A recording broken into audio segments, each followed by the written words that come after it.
अहमदाबाद में भगवान जगन्नाथ जी की 149वीं रथ यात्रा के पावन अवसर पर महिला सेवा संघ ट्रस्ट की पदाधिकारी शबाना आरिफ भाई शेख, लक्ष्मीबेन वाघेला, नाज पठान,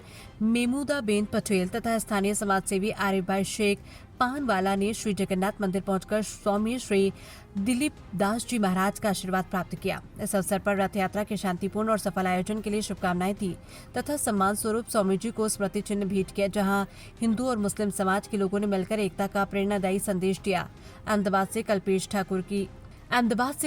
ठाकर की रिपोर्ट। આ રથયાત્રાનું પર્વ ઉપર અમે હિન્દુ મુસલમાન એકતાનું એ કરવા માગીએ છીએ અને મહંતશ્રીની 10 વર્ષથી અમે અહીંયા મુલાકાત લઈએ છીએ, એમનું અમે માન કરીએ છીએ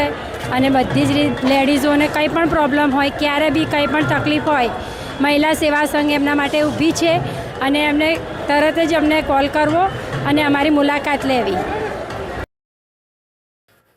મહિલા સેવા સંઘ ટ્રસ્ટ જે અમે લોકો 10 વર્ષથી અહીંયા જે રથયાત્રા થાય છે ત્યાં બાજુ અમે લોકો મુલાકાતે આવીએ છીએ, મહાશ્રીની મુલાકાત લઈએ છીએ। અમે અમારી સંસ્થા હિન્દુ મુસ્લિમ કોમી એકતા માટેનું કામ કરે છે, દેશમાં શાંતિ બની રહે, બહેનોના વિકાસ માટે અને બહેનો ઉપર જે હિંસા અત્યાચાર થાય છે તેને રોકવાનું પણ અમારું કામ છે અને હિન્દુ મુસ્લિમ શાંતિ અમે સાથે મળીને કામ કરીએ છીએ।